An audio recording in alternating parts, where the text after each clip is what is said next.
O senhor que já foi ministro da Saúde, inclusive, quais são as perguntas, os questionamentos que podem ser debatidos hoje com o depoimento da chamada Capitã Cloroquina? Bom dia. Bem, bom dia, Pablo. Bom dia a todos os ouvintes. Na verdade, eu entendo que esse depoimento de hoje ele é importante. É importante porque a senhora Mayra, ela é a secretária de Gestão do Trabalho e Educação e Saúde. Portanto, é a pessoa responsável por promover todo o processo de constituição de novos recursos humanos, de novos profissionais, de fazer o treinamento dessas pessoas. E nós queremos saber o que é que foi efetivamente feito para treinar médicos, para treinar profissionais da enfermagem, agentes comunitários de saúde, como esses profissionais foram utilizados ao longo dessa pandemia, como foi garantida a proteção dos profissionais que estavam na linha de frente. E, ao mesmo tempo, também queremos saber sobre algo que ela fez e que não era, na verdade, a sua função, qual seja a de determinar a orientação da utilização de medicamentos que não tem qualquer tipo de influência sobre a evolução dos casos de Covid. Então, nós vamos trabalhar, explorar isso, saber por que a área da atenção básica, que foi tão importante em outros países para o controle da doença, aqui no Brasil não teve qualquer função, qualquer tipo de estímulo. Creio que será um debate técnico e será muito positivo. O senhor Pablo aqui falando, dando sequência à pergunta do Juliano sobre o que esperar da área da saúde, a presença novamente do ex-ministro Eduardo Pazuello pode acontecer de fato e por que ela aconteceria? Pode acontecer, não é? Porque eu diria até que ele assumiu uma atitude afrontosa em relação à CPI, quando aqui disse que era favorável ao distanciamento social, à utilização de máscaras, à adoção de medidas que pudessem prevenir a transmissão da doença. E na mesma semana ele termina participando sem qualquer tipo de proteção e as pessoas também sem qualquer tipo de proteção de um evento político, né?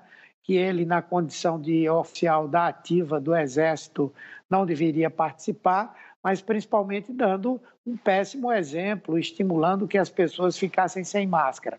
Além do mais, nós vamos ouvir vários depoimentos.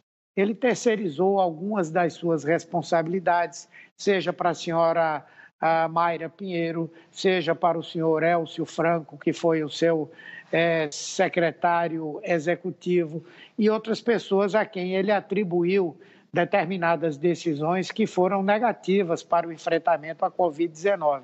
Então, é possível que mais à frente ele possa vir a ser convocado para dar o seu depoimento, para esclarecer algumas coisas que ficaram obscuras. Eu não vejo por que isso não ocorrer. Senador, um dos objetivos, talvez o principal objetivo da CPI, é entender por que o combate à Covid foi um fracasso no Brasil, resultando em 450 mil mortes. Óbvio que ainda muita gente tem que ser ouvida. Mas depois de ouvirmos os 3 ministros da Saúde que passaram pela gestão do presidente, ou melhor, os 4, né, contando com o atual, o que é que o senhor entende que já dá para se tirar desta CPI no que diz respeito à responsabilização sobre as mortes no Brasil? Bem, Pablo, eu entendo que a principal conclusão que nós podemos ter e que estamos tentando o tempo inteiro constatar a partir de uma hipótese é de que o governo adotou uma ideia de que a melhor maneira de enfrentar a Covid-19 seria por intermédio de uma transmissão massiva do vírus para que mais de 70% da população contraísse a doença e, com isso, fosse gerada aquilo que tem sido chamado de imunidade coletiva, imunidade natural ou imunidade de rebanho. Só que essa decisão, ela, diante de uma doença tão grave quanto a Covid-19, que provoca quadros clínicos sérios, que leva as pessoas ao hospital, leva à intubação e à morte, a conquista dessa imunidade coletiva só se daria mediante uma mortandade absurda, como é o que está acontecendo hoje. Isso seria, na verdade, um crime com dolo eventual. O governo teria corrido o risco de levar a esse quadro dantesco que nós estamos vivendo hoje. E se você analisar todas as decisões, as ações do governo, elas mostram claramente que esse objetivo pode ter sido, sim, o principal. Agora mesmo, em relação a Manaus, nós tivemos a declaração do vice-governador de que teria sido feito um pacto entre Bolsonaro e o governador Wilson Martins do Amazonas, no sentido de que se liberasse aquele período da segunda onda para que todo mundo pudesse se contaminar e, com isso, se avaliar qual é, de fato, o efeito disso. O que me parece uma experiência perigosa, não é? O próprio senador Eduardo Braga e o senador Omar Aziz, que são do Amazonas, disseram claramente que a população de Manaus foi utilizada como cobaia, não é? Para testar essa tese. E eu creio que essa tese ela tem uma gravidade muito grande se ela for confirmada. Senador, eu entendo que a CPI também tem um papel de criar uma pressão política do lado de fora. Mas a gente observou na semana passada alguns senadores utilizando o tempo para não fazer perguntas e sim discursos. Foi o caso do senhor, por exemplo. Quando foi perguntado se o senhor queria fazer pergunta, o senhor falou, eu não quero mais fazer pergunta não. O senhor fez um discurso do coração, imagino eu, muito duro. A gente acompanhou aqui no Band News TV. Mas o senhor não fez perguntas. E não foi só o senhor, a senadora Cátia Abreu também, se eu não me engano, o senador Rogério Carvalho também não fizeram perguntas. Ao contrário, por exemplo, de Alessandro Vieira ou de Randolfo Rodrigues, que utilizaram todo o tempo que tinham para fazer perguntas. O senhor não acredita que é também desperdiçar o papel de senador ali dentro de uma CPI ao não confrontar uma testemunha? Não, veja, primeiro nós temos uma questão concreta que o relator ele tem a obrigação e a faculdade de fazer perguntas no número que ele desejar, pelo tempo que ele desejar. Muitas vezes ele termina por esgotar as perguntas que muitos de nós já tínhamos preparado, né? E por conta de estar muito preocupado, muitas vezes, em fazer todas as perguntas, ele perde as oportunidades de perguntar na mesma hora, de confrontar a resposta que foi dada pelo depoente. Então, cabe a nós, ali naquele momento, fazermos uma leitura do que é que o depoente declarou. Por exemplo, a última pergunta respondida a Renan pelo ministro Pazuello é de que ele saiu porque tinha cumprido a sua missão. Nós não podíamos deixar passar isso em branco. Que missão ele cumpriu?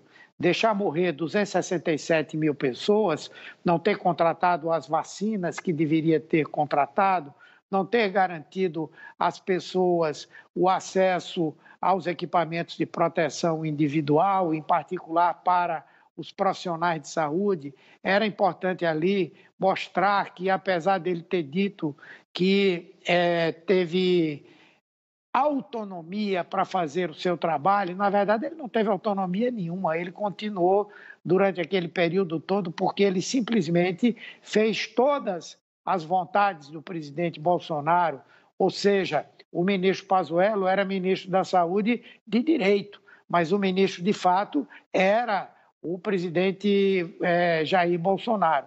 Então, esse tipo de intervenção ele é importante para que o relator, nas suas interpretações, possa também levar em consideração esses argumentos, né?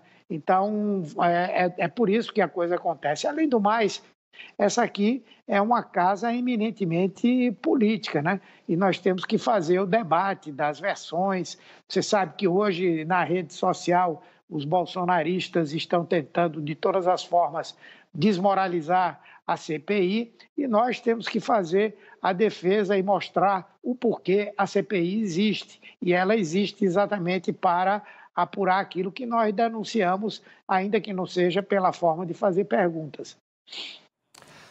Tá certo, senador Humberto Costa, muito obrigado pela sua participação. É o Juliano que está falando aqui, o senhor me confundiu com o Pablo, mas isso é normal aqui, não tem problema. Que honra para mim, aliás, ser confundido com o Juliano Dipp, viu? A honra é toda minha. Desculpa, Juliano, desculpa, Pablo. Imagina, senador, olha, esperamos então que vocês consigam, no depoimento de hoje, usar mais perguntas até para que a gente possa, do lado de cá, como telespectador, elucidar as inúmeras dúvidas que existem sobre o combate à pandemia. Microfone sempre aberto a todos vocês. Muito obrigado, senador.